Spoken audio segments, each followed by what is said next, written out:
Friends, welcome back to our channel.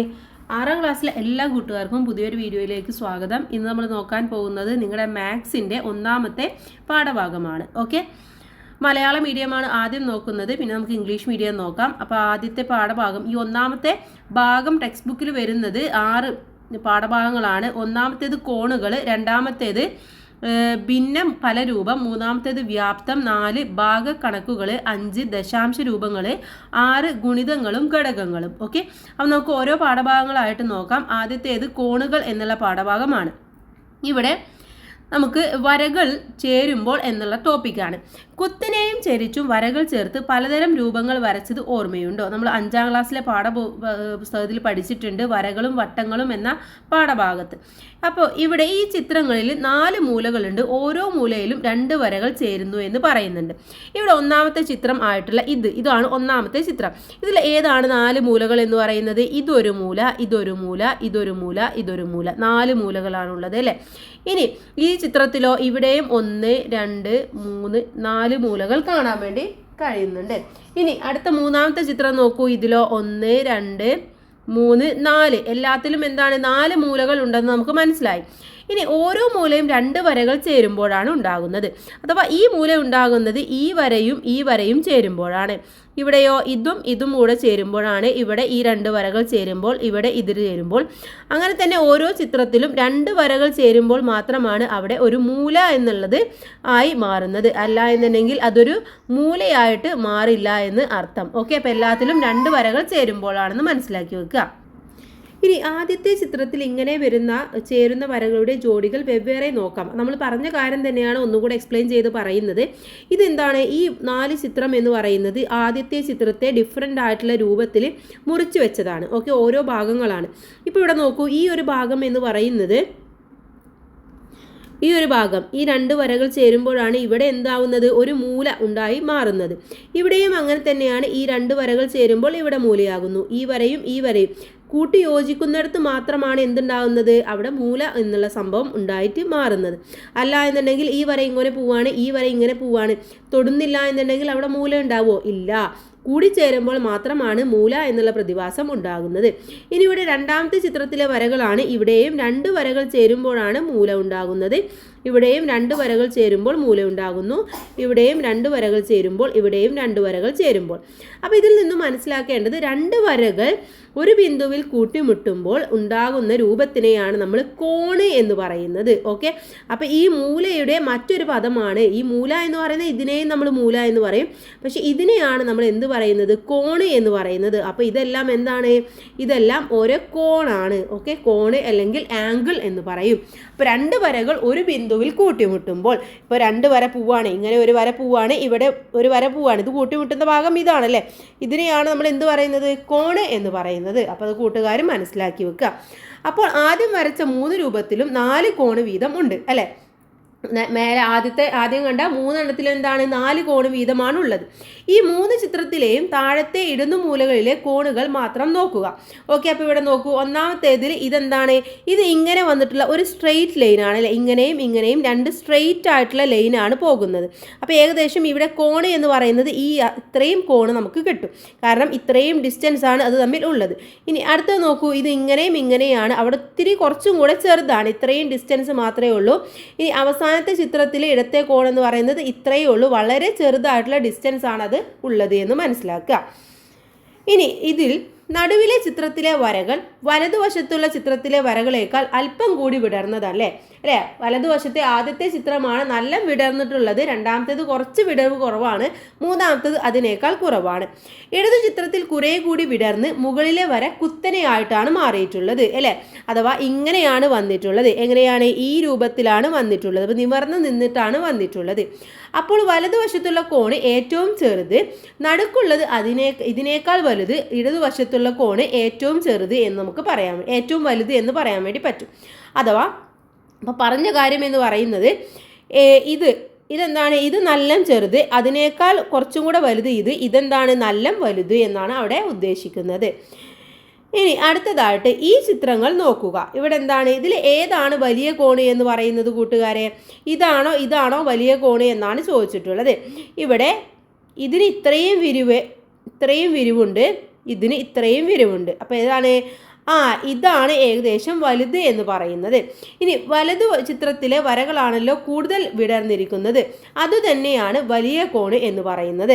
ഇനി അടുത്ത ചിത്രം നോക്കൂ. ഇതിൽ ഏതാണ് വലുത് എന്ന് ചോദിച്ചിട്ടുണ്ട്. ഇവിടെ ഇതാണോ വലുത് എന്നാണ് ചോദിച്ചിട്ടുള്ളത്.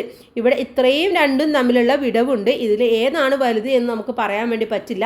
നമ്മൾ പ്രൊട്രാക്ടർ ഉപയോഗിച്ചുകൊണ്ട് നോക്കേണ്ടി വരും കറക്റ്റായിട്ട്. അല്ലാന്നുണ്ടെങ്കിൽ നമുക്ക് ഒറ്റ നോട്ടത്തിൽ പറയാൻ വേണ്ടി സാധിക്കില്ല. ഇവ തമ്മിൽ ഒത്തുനോക്കാൻ കോണുകളുടെ വലിപ്പം കൃത്യമായി അളക്കാൻ കഴിയണം. അതിനായി ഒരു ഉപകരണം ജാമിതി പെട്ടിയിലുണ്ട്. ഓക്കെ, ഏതാണ് ആ ഉപകരണം എന്നതാണ് അടുത്തതായിട്ട് നമ്മൾ നോക്കാൻ വേണ്ടി പോകുന്നത്. ഏതാണ്? കോൺ മാപ്പിനെ അഥവാ പ്രൊട്രാക്ടർ എന്ന് നമ്മൾ പറയും. ഓക്കെ, ഇതാണ് പ്രൊട്രാക്ടർ എന്ന് പറയുന്ന സാധനം. കൂട്ടുകാർക്ക് അറിയില്ലെങ്കിൽ മനസ്സിലാക്കി വെക്കുക, ഇതാണ് പ്രൊട്രാക്ടർ. ഇതിൽ കുറേ വരകൾ വരച്ചിട്ടുണ്ട് അല്ലേ? ഓരോ വരയുടെയും നേരെ താഴെയും മുകളിലായി 2 സംഖ്യകളും എഴുതിയിട്ടുണ്ട്. അപ്പോൾ താഴത്തെ സംഖ്യയാണ് ഇവിടെ നമ്മൾ ആദ്യം നോക്കേണ്ടത്. എന്താണ്? ഇവിടെ 180 അല്ലേ? ഇവിടെ നിന്നാണ് നമ്മൾ നോക്കേണ്ടത്. 10. ഓക്കെ, 10, 0, 10, 20, 30, 40, 50, 60, 70, 80, 90, 100, 110, 120, 130, 140, 150, 160, 170, 180 എന്നിങ്ങനെയാണ് തന്നിട്ടുള്ളത്. അപ്പോൾ 0 എന്ന് അടയാളപ്പെടുത്തിയിരിക്കുന്ന താഴത്തെ വരിയിൽ നിന്ന് മുകളിലേക്ക് നീങ്ങുന്ന മറ്റു വരകൾ നോക്കുക. മേൽപോട്ട് നീങ്ങും തോറും ഈ വരകൾ താഴത്തെ വരയും തമ്മിലുള്ള കോണും വലുതാവുന്നതായിട്ട് നമുക്ക് കാണാൻ വേണ്ടി പറ്റും. ഈ വലിപ്പത്തെ സൂചിപ്പിക്കുന്ന സംഖ്യകളാണ് ഓരോ വരയുടെ നേരെയും എഴുതിയിട്ടുള്ളത്. അഥവാ ഇതാ 0 എന്ന് പറയുന്നത് എന്താണ്? ഇവിടെ എത്തുമ്പോൾ ഇത് 0 ആണല്ലേ? ഇവിടെ എന്താണ്? ഇവിടെ നമുക്ക് ഇത് കോണാണ് അളക്കുന്നത്. ഇവിടെ ഒരു കോണും അളക്കാൻ വേണ്ടി പറ്റില്ല, കാരണം ഇതൊരു നേർരേഖ ആയതുകൊണ്ട്. ഓക്കെ, നേർരേഖ ആയതുകൊണ്ട് തന്നെ ഒരു കോണ് നമുക്ക് അളക്കാൻ പറ്റില്ല, അതുകൊണ്ട് 0 ആണ്. ഇനി അത് ഇങ്ങോട്ട് എത്തുമ്പോഴേക്ക് എന്താണ്? 10 ആയിട്ട് മാറാണ്. അപ്പോൾ ഇവിടെ ഒരു ബിന്ദു ഉണ്ട്, അതാണ് ഡാർക്ക് കളറിലുള്ളത്. ഇവിടുന്ന് ഇങ്ങോട്ടുള്ള ദൂരം എന്ന് പറയുന്നത് 10 ഡിഗ്രി എന്നുള്ള യൂണിറ്റിലാണ് നമ്മൾ പറയാം. അപ്പോൾ 10 ഡിഗ്രി ആയിട്ട് മാറും. ഇവയിൽ താഴത്തെ വര കഴിഞ്ഞ് ആദ്യത്തെ വരയിലെ നേർക്ക് 10 എന്നാണല്ലോ എഴുതിയിരിക്കുന്നത്. അപ്പോൾ ഈ വരയും താഴത്തെ വരയും തമ്മിലുള്ള കോണിൻ്റെ അളവ് 10 ഡിഗ്രി എന്നാണ്. ഓക്കെ, നമ്മൾ പറഞ്ഞ കാര്യമാണ്. എഴുതുന്നത് 10 എന്ന് എഴുതിയിട്ട് മുകളിൽ എന്ത് ചെയ്യണം? ചെറിയൊരു 0 പോലെ ഇട്ട് കൊടുക്കണം. താഴത്തെ വരയും 40 എന്ന് അടയാളപ്പെടുത്തിയിരിക്കുന്ന വരയും തമ്മിലുള്ള കോണിൻ്റെ അളവാണ് 40 എന്ന് പറയുന്നത്. ഇവിടെ നോക്കൂ, ഇതാണ് 10 എന്ന് പറയുന്ന കോണ്. ഓക്കെ, ഇതാണ് 10 എന്ന് പറയുന്ന കോണ്, ഇതാണ് 40 എന്ന് പറയുന്ന കോണ്. അപ്പോൾ ഇത്രയും ആണ് അതിൻ്റെ ഡിസ്റ്റൻസ് ഉള്ളത്. അപ്പോൾ പ്രൊട്രാക്ടറിൽ ഏകദേശം 40 എന്ന് പറയുമ്പോൾ ഇങ്ങനെയായിട്ടാണ് ഇത് വരുന്നത്. ഓക്കെ, ഈ കോണളവിലായിരിക്കും ഇതുണ്ടായിരിക്കുക. ഇതാണ് അതിൻ്റെ ബിന്ദു എന്ന് പറയുന്നത്. ഇനി മറ്റൊരു രീതിയിൽ പറഞ്ഞാൽ 10 ഡിഗ്രി വലിപ്പമുള്ള 4 കോണുകൾ ചേർന്നാണ് 40 ഡിഗ്രി എന്നുള്ള കോണായിട്ട് മാറുന്നത്. ശരിയാണല്ലേ? നോക്കൂ, ഇവിടെ ആദ്യം 10 ഡിഗ്രിയുടെ കോണ്, പിന്നെ 20 ഡിഗ്രി, പിന്നെ 30, പിന്നെ 40. ഇവിടെ എത്തുമ്പോഴാണ് 40 ഡിഗ്രിയുടെ ഒരു കോണ് എന്ന് ഉണ്ടാവുന്നത്. ഇനി ഇങ്ങനെയും കോണ് വരക്കാമല്ലോ. ഈ കോണിന് നമുക്ക് എന്ത് ചെയ്യാം? നേരെ തിരിച്ചും നമുക്ക് വരക്കാൻ വേണ്ടി പറ്റും. കാരണം നമ്മുടെ പ്രൊട്രാക്ടറിൻ്റെ 2 സൈഡിലും അളവുണ്ടായിരിക്കും. അപ്പോൾ അതുകൊണ്ട് നമുക്ക് നേരെ തിരിച്ച് എന്താണ് ഈ രൂപത്തിലും നമുക്ക് വരച്ചെടുക്കാൻ വേണ്ടി പറ്റും. ഇപ്പോൾ ഇവിടെ 0, 10, 20, 30, 40 എന്നാണെങ്കിൽ ഇങ്ങനെ വരക്കാൻ വേണ്ടി നമുക്ക് പറ്റുന്നതാണ്. ഇനി ഇടതുവശത്ത് വരക്കാനും അളക്കാനുമുള്ള സൗകര്യത്തിനാണ് കോൺ മാപ്പിനിയിൽ ഈ സംഖ്യകൾക്ക് മുകളിൽ മറ്റൊരു ചുറ്റു സംഖ്യകൾ എഴുതിയിരിക്കുന്നത്. നമ്മൾ നേരത്തെ കണ്ടു. ഇവിടെ നോക്കൂ, കണ്ട ഈ സൈഡിൽ നമുക്ക് എന്തുണ്ട്? 10, 20, 30 എന്ന് പറഞ്ഞുകൊണ്ട് എഴുതിയിട്ടുണ്ട്. ഇനി കോൺ മാപ്പിനെ ഉപയോഗിച്ച് കോണുകൾ അളക്കുന്നത് എങ്ങനെയെന്ന് നോക്കാം. ഉദാഹരണമായിട്ട് ഈ കോണുകൾ നോക്കൂ. നമ്മൾ എന്ത് ചെയ്യണമെന്നറിയോ? ഈ കോണ് അളക്കണമെങ്കിൽ ഇതേപോലെ ഈ രേഖയിൽ നമ്മൾ എന്ത് വെച്ച് കൊടുക്കണം? നമ്മുടെ പ്രൊട്രാക്ടർ കറക്റ്റായിട്ട് വെച്ച് കൊടുക്കണം. ഓക്കെ, അപ്പോൾ ഇതിൻ്റെ ബിന്ദു ഏകദേശം ഇവിടെ ആയിരിക്കും.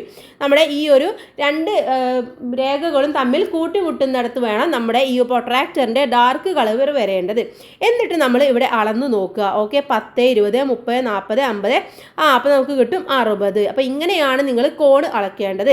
അപ്പോൾ നിങ്ങൾ എന്ത് ചെയ്യണം? ഒരു വര വരച്ച് അതിൻ്റെ മുകളിൽ കറക്റ്റായിട്ട് നമ്മുടെ പ്രൊട്രാക്ടർ വെച്ച് കൊടുക്കുക. എന്നിട്ട് നമ്മൾ 1, 2, 3 പറഞ്ഞിട്ട് കോൺ അളക്കുകയാണ് ചെയ്യേണ്ടത്. അപ്പോൾ ഇവിടെ നമുക്ക് അതേ രീതിയിൽ തന്നെ അളക്കാം. അപ്പോൾ നമുക്ക് കറക്റ്റ് കിട്ടും. ഇവിടെ ഈ സൈഡിലുണ്ടായിരിക്കും 0, 10, 20, 30, 40, 50. അപ്പോൾ 50 ഡിഗ്രി ആണെന്ന് മനസ്സിലാക്കാൻ വേണ്ടി പറ്റും. ഇനി ഇടതുവശത്തെ കോണിൻ്റെ അളവ് 50 ഡിഗ്രി എന്നും വലതുവശത്തെ കോണിൻ്റെ അളവ് 60 ഡിഗ്രി എന്നും കാണുന്നില്ലേ? ഇത് അടയാളപ്പെടുത്തുന്നത് ഇങ്ങനെയാണ്. ഓക്കെ, അപ്പോൾ ഇങ്ങനെയാണ് നമ്മൾ അടയാളപ്പെടുത്തേണ്ടത്. കോൺ അടയാളപ്പെടുത്തേണ്ടത് ഈ ഒരു പോയിന്റിൽ നമ്മൾ എന്ത് ചെയ്യണം, ഒരു ചെറിയ കോണ് പോലെ ഇങ്ങനെ വരച്ചു കൊടുക്കുക. എന്നിട്ട് അവിടെയാണ് നമ്മൾ ആ ഒരു കോണിൻ്റെ അളവ് കറക്റ്റായിട്ട് എഴുതി കൊടുക്കേണ്ടത്. ഇനി നേരത്തെ ഒത്തു നോക്കാൻ കഴിയാതിരുന്ന കോണുകൾ നോക്കാം. നേരത്തെ നമ്മൾ പറഞ്ഞു ഇത് എത്രയാണ് കോണ് എന്ന് നമുക്ക് മനസ്സിലാവില്ല എന്ന് പറഞ്ഞു അല്ലേ. അപ്പോൾ ഇവിടെ നോക്കൂ, ഈ കോൺ എത്രയാണ്? ഇവിടെ ഉള്ള കോണ് എന്ന് പറയുന്നത് 50ൻ്റെയും 60ൻ്റെയും ഇടയിലാണ്, അഥവാ നടുവിലാണ്. ഇവിടെ നോക്കിക്കഴിഞ്ഞാൽ ഇതിൻ്റെ നടുവിൽ ഒരു വര നമുക്ക് കാണാൻ വേണ്ടി പറ്റും ഇല്ലേ. അത് 5 എന്നുള്ളതാണ്. അപ്പോൾ 0 കഴിഞ്ഞ് കഴിഞ്ഞാൽ നടുവിലൊരു വര ഉണ്ടാവും, അത് 5 ആണ്. 10 കഴിഞ്ഞാൽ നടുവിലൊരു വര ഉണ്ടാവും, അത് 15 ആണ്. അപ്പോൾ ഇവിടെ 50ൻ്റെയും 60ൻ്റെയും ഇടയിലുള്ള വരയിലാണ്, അഥവാ അത് എത്രയാണെന്നാണ് പറയുന്നത്? 55 ആണ്. ഓക്കെ, 55 ഡിഗ്രിയിലാണ്. ഇനി ഇവിടെയും നോക്കിക്കഴിഞ്ഞാൽ നമുക്ക് ഏകദേശം ആ ഒരു റേഞ്ചിൽ തന്നെ കാണാൻ വേണ്ടി പറ്റും. ഈ കോണിലെ ചെരിഞ്ഞ വര കടന്നു പോകുന്നത് കോൺ മാപ്പിനിയിലെ 50നും 60നും ഇടക്ക് കൂടിയാണല്ലോ. കോൺ മാപ്പിനിയിലെ 10 ഇടപെട്ട സംഖ്യകൾക്കിടയിൽ ഭാഗങ്ങളെല്ലാം 10ആയി ഭാഗിക്കുന്ന ചെറിയ വരകൾ ഉണ്ടല്ലോ. അവ ഓരോന്നും 1 ഡിഗ്രി വ്യത്യാസമാണ് കാണിക്കുന്നത്. നമ്മുടെ ചിത്രത്തിലെ വര കടന്നു പോകുന്നത് 50നും 60നും ഇടയിലുള്ള 5ാമത്തെ അടയാളത്തിലൂടെയാണ്. അതായത് ഈ കോണ് എന്ന് പറയുന്നത് 55 ആണ്. അപ്പോൾ പറഞ്ഞ കാര്യം എന്ന് പറയുന്നത് ഈ പൊട്രാക്ടറിൽ നോക്കിക്കഴിഞ്ഞാൽ 0 കഴിഞ്ഞ് കഴിഞ്ഞാൽ 1 2 3 4 5 6 10 എന്ന് പറഞ്ഞ് 10ാമത്തെ വരയിലാണ് 10 ഡിഗ്രി അടയാളപ്പെടുത്തിയിട്ടുണ്ടാവുക. അതേപോലെ തന്നെ ഇവിടുന്ന് 10 കഴിഞ്ഞിട്ടാണ് 20 അടയാളപ്പെടുത്തിയിട്ടുണ്ടായിരിക്കുക. അഥവാ ഓരോന്നും ഓരോ വരയും എന്താണ്, ഓരോ കോണ് വീതമാണ്. അപ്പോൾ 0 കഴിഞ്ഞിട്ടുള്ള 1 എന്നുള്ള വരയിലാണ് നമ്മുടെ കോണ് വന്നത് എങ്കിൽ അവിടെ എന്താണ്, അത് 1 ഡിഗ്രിയിലാണ് ഉള്ളത്. ഓക്കെ, 1 ഡിഗ്രിയിലാണ്. ഇനി 5 വന്നതെങ്കിൽ അത് 5 ഡിഗ്രിയിലാണ്. അപ്പോൾ അവിടെ ഏതാണോ, ഏതിൻ്റെ വരയുടെ അടുത്താണോ എന്നുള്ളത് നിങ്ങൾ കറക്റ്റായിട്ട് എണ്ണി നോക്കുക. അപ്പോൾ 10, 20, 30 നമുക്ക് ഈസി ആയിട്ട് കണ്ടെത്താൻ വേണ്ടി പറ്റും. പക്ഷേ ഈ 1 നമുക്ക് ഒന്ന് സൂക്ഷിച്ച് നോക്കിയാലേ കാണാൻ പറ്റുള്ളൂ. അപ്പോൾ അത് അതിൻ്റേതായ രീതിയിൽ കറക്റ്റായിട്ട് നോക്കി അടയാളപ്പെടുത്താൻ വേണ്ടി ശ്രമിക്കാം. ഇനി ഇവിടെ നമ്മൾ പറഞ്ഞു നേരത്തെ ഉണ്ടായിരുന്ന 2 കോണ്, ഒരു കോണ് 55 ഡിഗ്രിയിലും മറ്റൊരു കോണ് 60 ഡിഗ്രിയിലാണ്. അപ്പോൾ 5 ഡിഗ്രിയുടെ വ്യത്യാസമാണ്. അതുകൊണ്ടാണ് നമുക്കൊരു ചിത്രം കണ്ടപ്പോൾ മനസ്സിലാക്കാൻ വേണ്ടി സാധിക്കാതിരുന്നത്. ഇനി ഒരു വര വരച്ച് അതിൻ്റെ ഒരറ്റത്ത് മട്ടമൂല വെച്ച് കുത്തനെ മേൽപോട്ട് ഒരു വര വരക്കുക. അപ്പോൾ 5ാം ക്ലാസ്സിൽ നമ്മൾ വരകളും വട്ടങ്ങളും എന്ന പാഠഭാഗത്തിൽ പഠിച്ചിട്ടുണ്ട്. ഏതാണ് നമ്മുടെ മട്ടമൂല എന്ന് പഠിച്ചിട്ടുണ്ട്. അപ്പോൾ ഈ സാധനമാണ് മട്ടമൂല. അപ്പോൾ നമ്മൾ എന്ത് ചെയ്യണം, ഒരു വര വരക്കുക. എന്നിട്ട് ഇവിടെ നമ്മൾ എന്ത് ചെയ്യുക, മട്ടമൂല വെക്കുക. ഓക്കെ, വട്ടമൂല വരച്ചിട്ട് നമ്മൾ നേരെ സ്ട്രെയിറ്റ് ആയിട്ട് വരച്ചു കൊടുക്കുക. വട്ടമൂല ഉപയോഗിക്കാനൊക്കെ നിങ്ങൾ പഠിച്ചിട്ടുണ്ടായിരിക്കും. കോൺ മാപ്പിന് ഉപയോഗിച്ച് ഈ കോണ് അളന്നു നോക്കാനാണ് പറയുന്നത്. അപ്പോൾ ഈ കോൺ എത്രയാണെന്ന് നമുക്ക് ജസ്റ്റ് ഒന്ന് നോക്കാം. എത്രയാണ് വരുന്നത്? ഇത് നോക്കൂ, ഏകദേശം ഇത് സ്ട്രെയിറ്റ് ആണ് വരുന്നത്, 90ലാണ് വരുന്നത്. അപ്പോൾ കോണളവ് നമ്മൾ എഴുതേണ്ടത് എത്രയാണ്? 90 ഡിഗ്രിയാണ്. അപ്പോൾ മട്ടമൂലയിലെ കോണ് 90 ഡിഗ്രിയാണ്. ഈ കോണിന് മട്ടകോൺ എന്ന് പറയുന്നു. ഓക്കെ, 90 ഡിഗ്രിയിൽ വരുന്ന കോണിനെ നമ്മൾ മട്ടകോൺ അല്ലെങ്കിൽ റൈറ്റ് ആംഗിൾ എന്ന് പറയുന്നു. മനസ്സിലാക്കി വെക്കുക, മറന്നു പോകരുത്. 90 ഡിഗ്രിയാണ്, മട്ടകോണാണ്. മട്ട ഉപയോഗിച്ച് വരക്കാൻ വേണ്ടി പറ്റും. സ്ട്രെയിറ്റ് ലൈൻ ആയിരിക്കും, 90 ഡിഗ്രി ആയിരിക്കും. ഇനി ചിത്രങ്ങളിൽ മട്ടകോൺ അടയാളപ്പെടുത്തുന്നത് ഇങ്ങനെയാണ്. നോക്കേ, കണ്ടോ, ഇങ്ങനെയാണ് നമ്മൾ മട്ടകോൺ അടയാളപ്പെടുത്തേണ്ടത്. ഇതൊരു ലൈൻ ആണെങ്കിൽ ഇപ്പോൾ ഇവിടെ നമ്മൾ ഒരു ലൈന് വരച്ചു. ഇതിൻ്റെ കോൺ എന്താണെന്ന് ചോദിച്ചാൽ ഇത് മട്ടകോണാണ്, 90 ഡിഗ്രി ആണെന്ന് നമുക്ക് പറയാൻ വേണ്ടി പറ്റും. ഒരു വരയുമായി 90 ഡിഗ്രി കോൺ ഉണ്ടാക്കുന്ന ഏത് വരയും ആദ്യത്തെ വരയ്ക്ക് ലംബം പെർപെൻഡിക്കുലർ ആയിരിക്കും. അഥവാ ഇതാണ് ആദ്യത്തെ വര എന്ന് പറയുന്നത്. ഇനി 90 ഡിഗ്രി വരുമ്പോൾ അതെന്താണ്, ഇങ്ങനെ ഒരു സ്ട്രെയിറ്റ് ലൈന് അഥവാ ലംബമായിട്ടാണ് വരുന്നത്. അതിനെയാണ് നമ്മൾ ലംബം അല്ലെങ്കിൽ പെർപെൻഡിക്കുലർ എന്ന് പറയുന്നത്. മനസ്സിലാക്കി വെക്കുക, ഇത് 90 ഡിഗ്രിയിലും ആയിരിക്കും. ഇതിന് റൈറ്റ് കോൺ എന്നും പറയുന്നുണ്ട്, അഥവാ മട്ടകോൺ എന്നും പറയുന്നുണ്ട്. ഇനി ഉദാഹരണമായി ചുവടെയുള്ള ചിത്രങ്ങളിൽ പച്ച വരകൾ രണ്ടും നീല വരക്ക് ലംബവുമാണ്. ഓക്കെ, നമുക്ക് നോക്കാം. എവിടെയാണ് പച്ച എന്ന് പറയുന്നത്? ഇതാണല്ലേ. അപ്പോൾ ഇവിടെ പച്ച വര ഇത് ലംബമായിട്ടാണ് വന്നിട്ടുള്ളത്. ഇത് ലംബമാണ്, ഇതും ലംബമാണ്. ഇത് രണ്ടും എത്രയാണ്? ഇത് രണ്ടും 90 ഡിഗ്രിയാണ്, മട്ടകോണാണ്. ഇനി ഒരു ചതുരത്തിലെ കൂട്ടിമുട്ടുന്ന വശങ്ങളെല്ലാം പരസ്പരം ലംബമാണ്. അഥവാ ഇതിപ്പോൾ ഇതാണെങ്കിൽ ഇവിടെ എന്താണ്, ഇത് 90 ഡിഗ്രിയാണ്, ഇത് 90 ആണ്, ഇത് 90 ആണ്, ഇതും 90 ആണ്. ഇതെല്ലാം ലംബമാണ്, ഇതെല്ലാം മട്ടകോണാണ്. അപ്പോൾ ഒരു ചതുരത്തിലെ കൂട്ടിമുട്ടുന്ന വശങ്ങളൊക്കെ പരസ്പരം എന്താണ്, ലംബങ്ങളാണ് എന്ന് പറയാൻ വേണ്ടി നമുക്ക് പറ്റും. ഇതൊക്കെ വളരെ ഇമ്പോർട്ടൻ്റ് ആയിട്ടുള്ള കൺസെപ്റ്റാണ്, കൂട്ടുകാർ പഠിച്ചു വെക്കണം. ഇനി കോൺ എങ്ങനെയാണ് വരക്കുന്നത്? ഒരു കോൺ മാപ്പിനെ ഉപയോഗിച്ച് നിശ്ചിത അളവുള്ള കോൺ വരക്കുന്നത് എങ്ങനെയെന്ന് നോക്കാം. ഉദാഹരണമായിട്ട് ചിത്രത്തിൽ കാണിച്ചിരിക്കുന്ന കോൺ എങ്ങനെ വരക്കാം? ആദ്യം നമ്മൾ എങ്ങനെ ചെയ്യണം? ചിത്രത്തിൽ 40 ഡിഗ്രിയാണ് വരയ്ക്കേണ്ടത്. ആദ്യം നമ്മൾ സ്ട്രെയിറ്റ് ഒരു സ്കെയിൽ വെച്ച് സ്ട്രെയിറ്റ് ഒരു ലൈന് വരക്കുക. ഇനി ഇതിൻ്റെ ഇടത്തെ അറ്റത്ത് ഇവിടെ നമ്മൾ എന്ത് ചെയ്യണം? പ്രൊട്രാക്ടർ വെക്കണം. ഓക്കെ, ഇവിടെ പ്രൊട്രാക്ടർ വെക്കുക. ഏകദേശം ഇതേപോലെ ചിത്രത്തിൽ കാണുന്ന പോലെയാണ് വെക്കേണ്ടത്. എന്നിട്ട് എന്ത് ചെയ്യണം? ഇവിടെ അളന്ന് നോക്കുക. അപ്പോൾ ഇവിടെ 0, 10, 20, 30, 40 ഉണ്ടാവും. 40 അടയാളപ്പെടുത്തുക. അതിനുശേഷം നമ്മൾ എന്ത് ചെയ്യണം? സ്കെയിൽ ഉപയോഗിച്ച് ഇങ്ങനെ നീട്ടി വരക്കുക. അപ്പോൾ നമുക്ക് എന്ത് കിട്ടി? 40 ഡിഗ്രിയിലുള്ള ഒരു കോൺ നമുക്കിവിടെ കിട്ടി. ഇവിടെ 40 ഡിഗ്രിയാണ് കോൺ നമുക്ക് കിട്ടി. അപ്പോൾ ഈ പോയിന്റിൽ നിന്നാണ് നമ്മൾ വരയ്ക്കേണ്ടത്. അത് പ്രത്യേകം ഓർമ്മയുണ്ടാവണം. ഇനി കോൺ മാപ്പിന് മാറ്റി ഈ കുത്തും വരയുടെ ഇടത്തെ അറ്റത്തുള്ള യോജിപ്പിച്ചാൽ നമുക്ക് എന്ത് കിട്ടും? 40 ഡിഗ്രി എന്ന് കിട്ടും. അപ്പോൾ പ്രൊട്രാക്ടർ വെക്കുക. അതിനുശേഷം 40 അടയാളപ്പെടുത്തുക. അതിനുശേഷം എന്ത് ചെയ്യണം? നമ്മൾ പ്രൊട്രാക്ടർ അവിടുന്ന് മാറ്റിയിട്ട് സ്കെയിൽ ഉപയോഗിച്ച് നേരെ വരച്ചു കൊടുക്കുക. ചുവടെയുള്ള ചിത്രങ്ങളിലെ കോണുകളെല്ലാം അളന്ന് അടയാളപ്പെടുത്താനാണ് പറയുന്നത്. അപ്പോൾ നിങ്ങൾ ഇതേപോലെ തന്നെ നിങ്ങളുടെ പ്രൊട്രാക്ടർ ഉപയോഗിക്കുക. എന്നിട്ട് പുസ്തകത്തിൽ പ്രൊട്രാക്ടർ വെച്ചിട്ട് അളന്നു നോക്കുക. ഓക്കെ,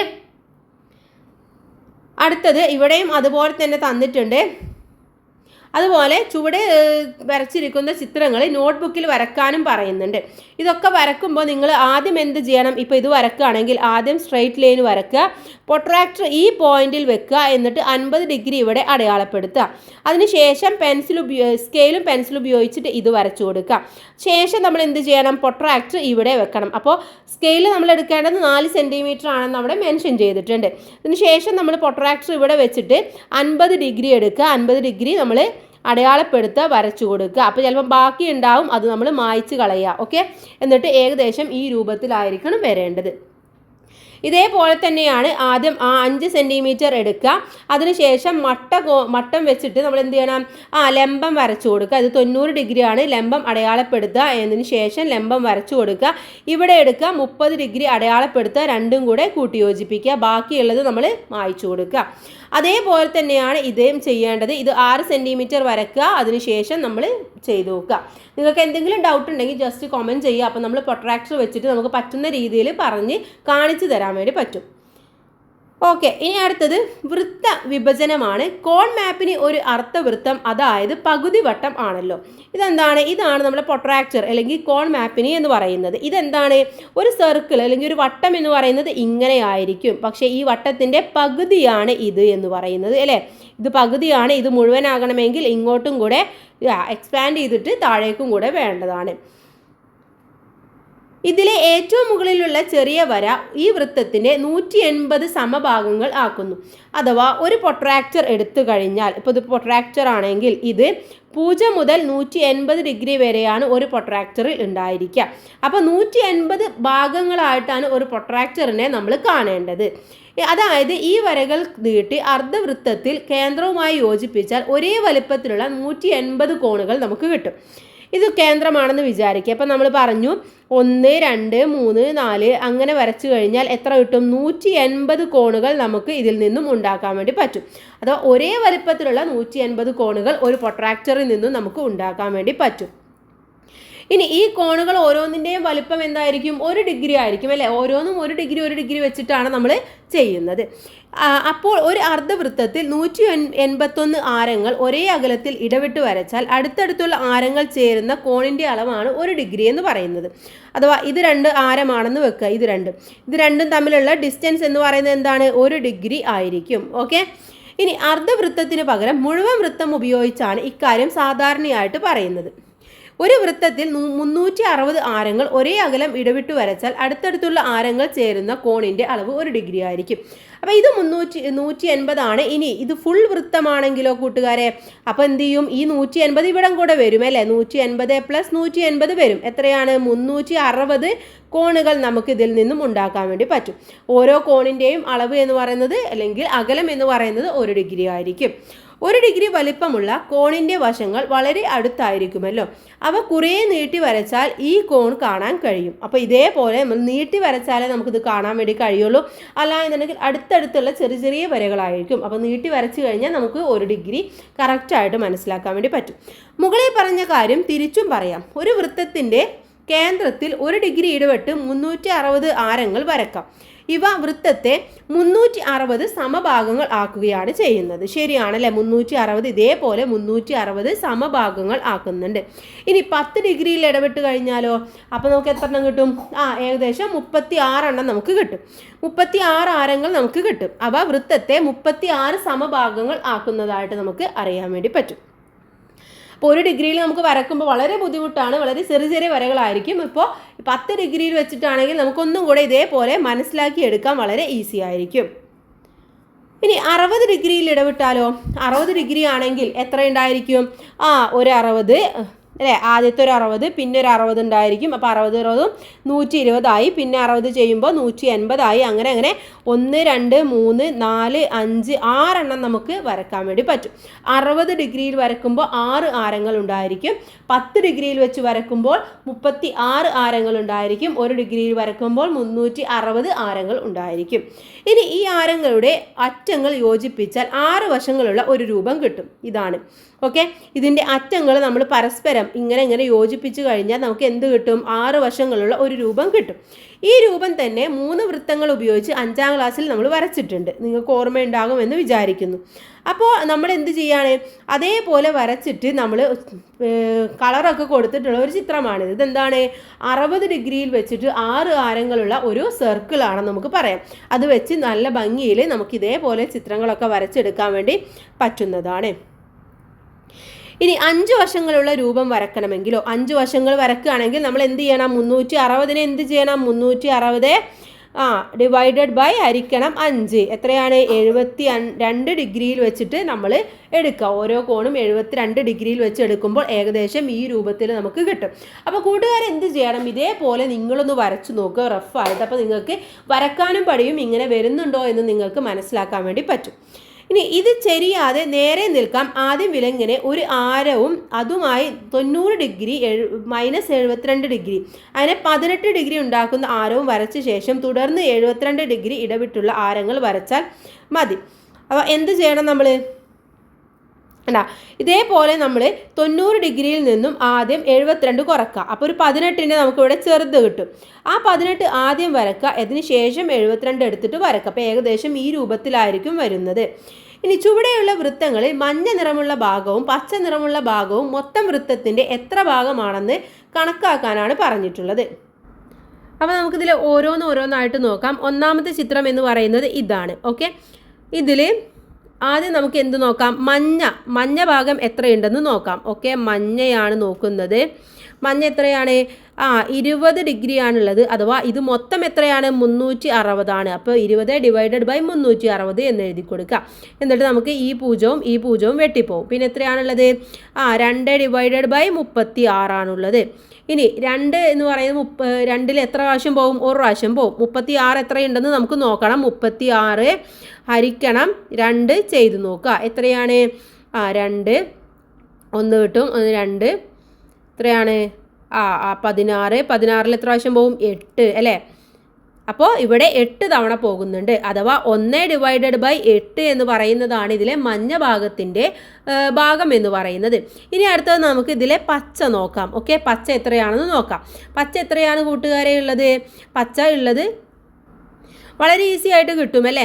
കാരണം ഇതിൽ ഒരു ഭാഗം 18ലെ ഒരു ഭാഗമാണ് നമ്മുടെ എന്തുള്ളത്? യെല്ലോ ഉള്ളത്. അപ്പോൾ 17 ഭാഗം എന്താണുള്ളത്? പച്ചയാണുള്ളത്. അപ്പോൾ 17 ഡിവൈഡഡ് ബൈ 18 എന്ന് എഴുതി കൊടുക്കാം. ഇനി നമുക്ക് രണ്ടാമത്തേത് നോക്കാം. രണ്ടാമത്തേതിൽ ആദ്യം നമുക്ക് മഞ്ഞ നോക്കാം. ഓക്കെ, മഞ്ഞ എന്ന് പറയുന്നത് 24 ഭാഗമാണ് അല്ലേ? 24 360ലെ 24 ഉള്ളത്. അപ്പോൾ ഇതിനെ നമ്മൾ ഡിവൈഡ് ചെയ്യുമ്പോൾ എന്ത് കിട്ടും? 4/60 കിട്ടും. 4/60 നമുക്കൊന്ന് ചെയ്ത് നോക്കേണ്ടി വരും. അപ്പോൾ നമുക്ക് ഇവിടെ ചെയ്ത് നോക്കാം. 60 ഡിവൈഡഡ് ബൈ 4 അല്ലേ? എത്ര പ്രാവശ്യം പോകും? 6ൽ എത്ര പ്രാവശ്യം പോകും? 1 പ്രാവശ്യം പോകും. 1 4 4 എത്രയാണ്? 2 0 ഇറക്കി എഴുതുക. 20ൽ എത്ര പ്രാവശ്യം പോകും? 5 പ്രാവശ്യം പോകും. അപ്പോൾ എത്രയാണ് കിട്ടുന്നത്? 15. ഓക്കെ, അപ്പോൾ 1/15 ആണ് മഞ്ഞ വരുന്നത്. 1/15.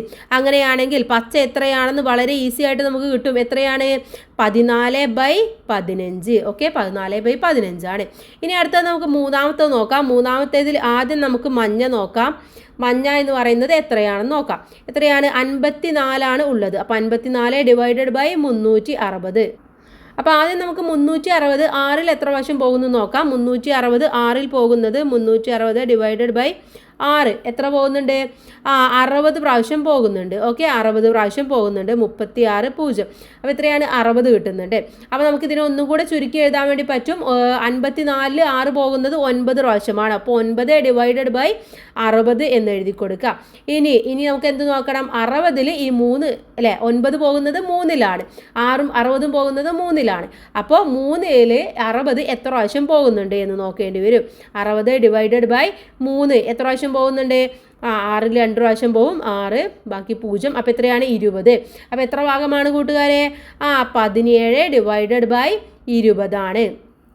സോറി 3 ഡിവൈഡഡ് ബൈ 20 ആണ്. 3 പ്രാവശ്യം 9 3 പ്രാവശ്യം പോകുന്നുണ്ട്. അപ്പോൾ 3 ഡിവൈഡഡ് ബൈ 20 ആണ്. ഇനി ഇതിലെ പച്ച എത്രയാണ്? പച്ച എത്രയാണുള്ളത്?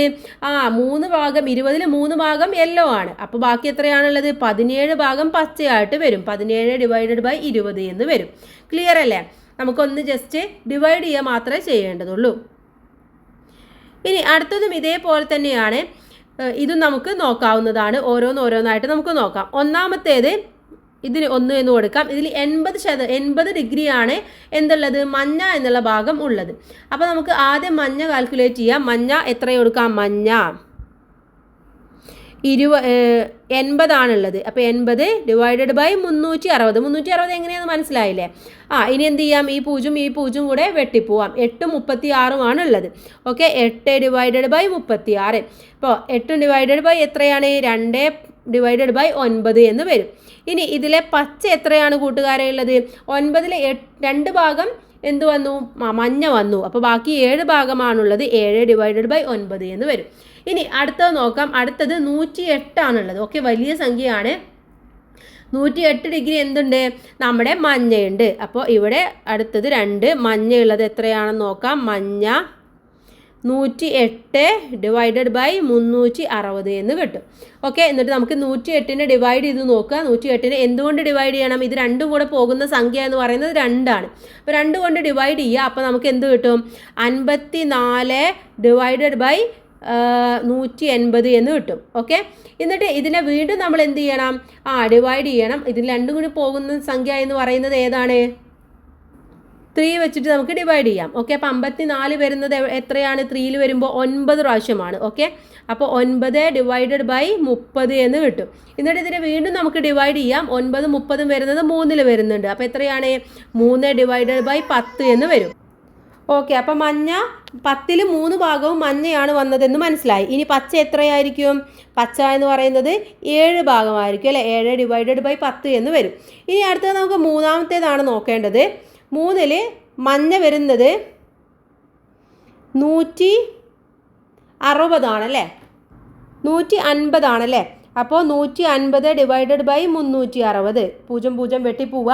പിന്നെ 15ഉം 36ഉം കൂടെ 3ൽ പോകും അല്ലേ? അപ്പോൾ അത് അരിക്കുമ്പോൾ നമുക്ക് എന്ത് കിട്ടും? 5 ഡിവൈഡഡ് ബൈ 12 എന്ന് കിട്ടും. ഓക്കെ, അപ്പോൾ 12ൽ 5 ഭാഗം എന്തായി? യെല്ലോ ആയിട്ട് വന്നു. അപ്പോൾ ഇനി പച്ച എത്രയായിരിക്കും? പച്ച എന്ന് പറയുന്നത് ബാക്കി 7 ഉണ്ടായിരിക്കും അല്ലേ? 7 ബൈ 12 എന്ന് വരും. അപ്പോൾ ഇതേപോലെയാണ് നിങ്ങൾ ഇത് ചെയ്യേണ്ടത്. തന്നിരിക്കുന്ന സംഖ്യകൾ ഭിന്നസംഖ്യകളായിട്ടാണ് തന്നിട്ടുള്ളത് അല്ലേ? അപ്പോൾ ഭിന്നസംഖ്യകളിൽ നമുക്ക് എന്ത് ചെയ്യാൻ പറ്റില്ല? ഇതുപോലെ ഡിഗ്രി അളക്കാൻ വേണ്ടി പറ്റില്ല. അപ്പോൾ നമ്മൾ എന്ത് ചെയ്യണം? ഇതിനെ നമ്മൾ ആദ്യം ഡിഗ്രിയിലേക്ക് മാറ്റണം. അപ്പോൾ ഒന്നാമത്തേതെന്ന് പറയുന്നത് 3/8 ആണല്ലേ? 3/8നെ നമ്മൾ എന്ത് ചെയ്യണം? നമ്മളിത് വൃത്തത്തിലാണ് വരക്കുന്നത്. അപ്പോൾ 360 കൊണ്ട് ഗുണിക്കുകയാണ് ചെയ്യേണ്ടത്. ഓക്കെ, അപ്പോൾ ഒന്നാമത്തേത് നമ്മൾ ചെയ്യേണ്ടത് 3/8 ഇൻറ്റു 360 ചെയ്ത് നോക്കണം. അപ്പോൾ ഇതിനെന്ത് ചെയ്താൽ മതി? നമ്മൾ ആദ്യം ചെയ്യേണ്ടത് 360നെ ഈ 8 കൊണ്ട് ഡിവൈഡ് ചെയ്യണം. ഓക്കെ, ഇങ്ങനെ ഡിവൈഡ് ചെയ്യാണ് ചെയ്യേണ്ടത്. അപ്പോൾ നമുക്ക് ആദ്യം ഡിവൈഡ് ചെയ്ത് നോക്കാം. 360 ഡിവൈഡഡ് ബൈ 8. ഓക്കെ, അപ്പോൾ 3ന് പോവില്ല. 36ൽ എത്ര പ്രാവശ്യം പോകും? 4 പ്രാവശ്യം പോകും. 32 കിട്ടും. ബാക്കി എത്ര ബാലൻസ്? 4. 0 ഇറക്കിയിടുക. 40. 40ൽ എത്ര പ്രാവശ്യം പോകും? 5 പ്രാവശ്യം പോകും. 40 0. അപ്പോൾ എത്ര പ്രാവശ്യം പോകുമെന്ന് കിട്ടി നമുക്ക്? 45 പ്രാവശ്യം പോകുമെന്ന് കിട്ടി അല്ലേ? അപ്പോൾ നമുക്ക് ഇനി ബാക്കിയുള്ളത് ഇവിടെ 3 ആണ്. അപ്പോൾ നമ്മൾ എന്ത് ചെയ്താൽ മതി? 3 × 45 ചെയ്താൽ മതി. ഓക്കെ, 3 × 45 കൂട്ടുകാർ ചെയ്തു നോക്കുക. ഉത്തരമായിട്ട് വരുന്നത് 135 ആയിരിക്കും. ഓക്കെ, 135 എന്ന് നിങ്ങൾക്ക് ഉത്തരം കിട്ടും. അപ്പോൾ നമുക്ക് 135 ഡിഗ്രിയിലാണ് വരയ്ക്കേണ്ടത്. അപ്പോൾ വരയ്ക്കുമ്പോൾ നമ്മൾ എന്ത് ചെയ്യുക? ആദ്യം നമ്മൾ എന്ത് ചെയ്യണം? ഒരു സർക്കിൾ വരയ്ക്കണം. സർക്കിൾ വരച്ച് കഴിഞ്ഞിട്ട് സർക്കിളിൻ്റെ കോമ്പസ് കുത്തി ഇവിടെ ഉണ്ടാവില്ല, ഇവിടെ നിന്ന് ഇങ്ങോട്ട് വരയ്ക്കുക. അപ്പോൾ ഇതൊരു സർക്കിളാണെന്ന് വിചാരിക്കുക. ഓക്കെ, ഇങ്ങനെയാണ് സർക്കിൾ. ഇവിടെ നമ്മൾ എന്ത് ചെയ്യുക? നമ്മുടെ പ്രൊട്രാക്ടർ വെക്കുക. എന്നിട്ട് നമ്മൾ 135 അടയാളപ്പെടുത്തുക. അപ്പോൾ ഏകദേശം ഈ ഒരു സൈഡായിട്ട് വരും. അപ്പോൾ നമ്മൾ ഇതിനൊരു കളറും കൊടുക്കുക, ഇതിന് വേറെ നിറവും കൊടുക്കേണ്ടതാണ്. അപ്പോൾ ഇതിന് നമ്മൾ യെല്ലോ കൊടുക്കുകയാണെന്ന് വിചാരിക്കുക. ഇതിന് യെല്ലോ കൊടുക്കുകയാണെങ്കിൽ ഇതിന് നിങ്ങൾ റെഡ് കൊടുക്കുക. അങ്ങനെയാണ് നിങ്ങളത് ചെയ്യേണ്ടത്. ക്ലിയർ അല്ലേ? ഇനി നമുക്ക് രണ്ടാമത്തെ നോക്കാം. രണ്ടാമത്തേത് 2/5 ആണ്. അപ്പോൾ 2/5 രണ്ടാമത്തെ ചോദ്യമാണ്. 2/5 × 360. എന്ത് ചെയ്യണം? 360നെ 5 കൊണ്ട് നമ്മൾ ഹരിക്കണം. ഓക്കെ, 360 ഹരിക്കണം 5 എത്രയാണ്? 3 പോവുമോ? ഇല്ല. 36 എത്ര പ്രാവശ്യം പോവും? 7 പ്രാവശ്യം പോവും. എത്രയാണ്? 35. ബാക്കി എത്ര ബാലൻസ് ഉണ്ട്? 1. 10 എത്ര പ്രാവശ്യം പോവും? 2. ഓക്കെ, അപ്പോൾ 72 എന്ന് ഉത്തരം കിട്ടും. ഇനി നമുക്ക് എന്ത് ചെയ്താൽ മതി? 2 × 72 ചെയ്താൽ മതി. 2 × 72 ചെയ്യുമ്പോൾ 144 ഡിഗ്രി എന്ന് കിട്ടും. ഇതേപോലെ നിങ്ങൾ 144 ഇതേപോലെ ചെയ്യാം. ഇനി നമ്മൾ നേരെ പോകുന്നത് മൂന്നാമത്തെ ചോദ്യത്തിലേക്കാണ്. മൂന്നാമത്തെ ചോദ്യത്തിൽ 4/9 ആണ്. 4/9 × 360 ചെയ്തു നോക്കണം. അപ്പോൾ ഇവിടെയും നമ്മൾ ആദ്യം എന്ത് ചെയ്യണം? 360നെ 9 കൊണ്ട് ഡിവൈഡ് ചെയ്യണം. Okay, 360 divided by 9. 36 എത്ര പ്രാവശ്യം പോവും? 4 പ്രാവശ്യം പോവും. അപ്പോൾ എത്രയാണ്? 36. ബാക്കി 0 ആണുള്ളത്, 0 കയറ്റി എഴുതുക. അപ്പോൾ 40 എന്ന് കിട്ടും. ഇനി നമ്മൾ ചെയ്യേണ്ടത് എന്താണ്? 4 × 40 എന്ന് ചെയ്ത് നോക്കുക. 4 × 40 എന്ന് പറഞ്ഞാൽ 160 ഡിഗ്രിയാണ്. ഇനി അടുത്തത് നമുക്ക് നാലാമത്തെയാണ് ചെയ്യേണ്ടത്. നാലാമത്തെ നമുക്ക് ചെയ്ത് നോക്കാം. ഓക്കെ, ഇത് ക്ലിയർ ആയില്ലേ? ഇനി ഇത് ഇറേസ് ചെയ്യാണ്. നാലാമത്തെ മുതൽ നമുക്ക് ചെയ്യാം. ഓക്കെ, 4 ഇവിടെ ചെയ്ത് നോക്കാം. നാലാമത്തേതാണ്. നാലാമത്തേത് 5 ഡിവൈഡഡ് ബൈ 12 ആണ്. 5 ഡിവൈഡഡ് ബൈ 12 × 360. അപ്പോൾ ആദ്യം നമ്മൾ എന്ത് ചെയ്യണം? 360 ഡിവൈഡഡ് ബൈ എത്ര ചെയ്യണം? 12 ആണ്. 36 12 എത്ര പ്രാവശ്യം പോവും? 3 പ്രാവശ്യം പോവും. 36. ബാക്കി 0 മേലെ എഴുതുക. 30 എന്ന് കിട്ടി അല്ലേ? അപ്പോൾ നമുക്ക് ഇനി ചെയ്യേണ്ടത് അതാണ്. 5 × 30. 5 × 30 എന്ന് പറയുന്നത് 150 ആണ്. അപ്പോൾ 150 ഡിഗ്രി വെച്ചിട്ട് നിങ്ങൾ വരച്ച് നോക്കുക. അടുത്തത് അഞ്ചാമത്തേതാണ്. അഞ്ചാമത്തേത് 5 ഡിവൈഡഡ് ബൈ 24 5 ഡിവൈഡഡ് ബൈ 24 × 360 ആണ് ചെയ്യേണ്ടത്. ഇപ്പോൾ എപ്പോഴും ചെയ്യുന്ന പോലെ തന്നെ 360നെ നമ്മൾ എന്തുകൊണ്ട് ഡിവൈഡ് ചെയ്യണം? 24 കൊണ്ട് ഡിവൈഡ് ചെയ്യണം. എത്ര ഉത്തരം കിട്ടും? 36 ഒരു പ്രാവശ്യം പോവും. 24. ബാക്കി എത്രയാണ്? 12. 12ൽ 0 ഇറക്കി എഴുതുക. 120ൽ 5 പ്രാവശ്യം പോവും. ഓക്കെ, 0. അപ്പോൾ എത്രയാണ്? 15 എന്ന് ഉത്തരം കിട്ടി അല്ലേ? ബാക്കിയുള്ളത് 5 ആണ്. അപ്പോൾ 5 × 15 എന്ന് പറയുന്നത് എത്രയാണ്?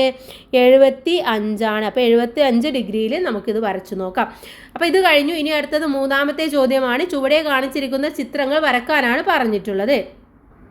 അപ്പോൾ ഇതിൽ ഒന്നാമത്തേത് ഇത് നോക്കാം. ഇതിലെന്താണ്? 1 2 3 4 5 ഭാഗങ്ങളാണ് ഉള്ളത്. അപ്പോൾ നമുക്ക് എന്ത് ചെയ്യണം? 5 ഇതേപോലെയുള്ള 360നെ 5 ഭാഗങ്ങളാക്കി മാറ്റണം. അപ്പോൾ നമ്മൾ ആദ്യം ചെയ്യേണ്ടത് 360 ഡിവൈഡഡ് ബൈ 5 ചെയ്ത് നോക്കുക. എത്രയാണ് ഉത്തരം കിട്ടുന്നത്? 72 എന്ന് ഉത്തരം കിട്ടും. നമ്മൾ നേരത്തെ ചാപ്റ്ററിൽ പറഞ്ഞിട്ടുണ്ടായിരുന്നു 72 എന്ന് ഉത്തരം കിട്ടും. എന്നിട്ട് നമ്മൾ ആദ്യം സർക്കിൾ വരയ്ക്കുക. ഓക്കെ, സർക്കിൾ വരയ്ക്കുക. ഇപ്പോൾ ഇവിടെ പോയിന്റ് ഉണ്ടായിരിക്കും, ഇത് അടയാളപ്പെടുത്തുക. ഇവിടെ നിന്നും നിങ്ങൾ എന്ത് ചെയ്യുക? 72 വരയ്ക്കുക. ഓക്കെ, അപ്പോൾ ഏകദേശം 72 വരയ്ക്കുമ്പോൾ നിങ്ങൾക്ക് 5 ഭാഗങ്ങൾ ഇതിൽ കിട്ടും. ഇതേപോലെയുള്ള 5 ഭാഗങ്ങൾ നിങ്ങൾക്ക് കിട്ടും. അത് കിട്ടിക്കഴിഞ്ഞാൽ നിങ്ങൾ ഈ സർക്കിൾ മായ്ച്ച് കളയുക. ഓക്കെ, മായ്ച്ച് കളഞ്ഞതിന് ശേഷം ഈ പോയിന്റും തമ്മിൽ എന്ത് ചെയ്യുക? യോജിപ്പിച്ച് കൊടുക്കുക. അതേപോലെ തന്നെ ഇങ്ങോട്ട് യോജിപ്പിക്കുക, ഇവിടുന്ന് ഇങ്ങോട്ട് യോജിപ്പിക്കുക, ഇവിടുന്ന് ഇങ്ങോട്ട് യോജിപ്പിക്കുക, ഇവിടുന്ന് ഇങ്ങോട്ട് യോജിപ്പിക്കുക. ഓക്കെ, അപ്പോൾ ബാക്കി എല്ലാം കഴിഞ്ഞ് സർക്കിളും പോയി കഴിഞ്ഞാൽ ഏകദേശം ഇതേ രൂപത്തിൽ നിങ്ങൾക്ക് കിട്ടും. പിന്നെ ഭംഗിയായിട്ട് നിറം കൊടുക്കുക മാത്രം നിങ്ങൾ ചെയ്താൽ മതി. ഇനി രണ്ടാമത്തെ നോക്കൂ, രണ്ടാമത്തെ സെയിം തന്നെയാണ്. ഇവിടെയും 5 ഭാഗങ്ങളാണുള്ളത്. അപ്പോൾ 72 വരച്ചിട്ട് 72 ഡിഗ്രി വെച്ചിട്ട് ഇതേപോലെ നമ്മൾ ഇതേ ചെയ്ത പോലെ തന്നെ വരക്കുക. പക്ഷേ ഇവിടെ ഒരു മാറ്റം എന്ന് പറഞ്ഞാൽ ഈ ഒരു സർക്കിളിൻ്റെ ഉള്ളിൽ ഇതേപോലെ ഈ സർക്കിളിൻ്റെ ഉള്ളിൽ കിട്ടിക്കഴിഞ്ഞാൽ നിങ്ങൾ എന്ത് ചെയ്യണം, അതിൻ്റെ ഉള്ളിലും ഇതേപോലെ നിങ്ങൾ വരച്ചു കൊടുക്കുക. ഓക്കെ, അഥവാ ഇങ്ങോട്ട് വരക്കുക, അവിടുന്ന് ഇങ്ങോട്ട് വരക്കുക, അങ്ങനെ ഒരു സ്റ്റാർ പോലെ നിങ്ങൾ വരക്കുക. അപ്പോൾ ഈ കോണുകൾ തമ്മിൽ യോജിപ്പിച്ചാൽ മതി. ഈ കോർണറുകൾ തമ്മിൽ അങ്ങോട്ടും ഇങ്ങോട്ടും യോജിപ്പിച്ച് കഴിഞ്ഞാൽ നിങ്ങൾക്ക് അവിടെ സ്റ്റാർ കിട്ടും. അപ്പോൾ ഇത്രയുമാണ് ഈ ഒരു പാഠഭാഗം എന്ന് പറയുന്നത്. വളരെ ഈസി ആയിട്ടുള്ളൊരു പാഠഭാഗമാണ്, വളരെ ഇൻട്രസ്റ്റിംഗ് ആണ്. കോണുകൾ കണ്ടുപിടിക്കാനും വരക്കാനും ഇതുപോലെയുള്ള പിക്ചേഴ്സൊക്കെ വരക്കാൻ നിങ്ങൾക്ക് വളരെ ഇഷ്ടമായിരിക്കും. അപ്പോൾ കൂട്ടുകാരെല്ലാവരും നന്നായിട്ട് പഠിക്കുക. ഓക്കെ, അടുത്ത ചാപ്റ്ററുമായിട്ട് അടുത്ത വീഡിയോയിൽ കാണാം. ബാക്കിയുള്ള സബ്ജക്റ്റുകൾ നമ്മൾ അപ്ലോഡ് ചെയ്തിട്ടുണ്ട്. അപ്പോൾ അതും കൂട്ടുകാർ പോയി കാണാം. Thanks for watching.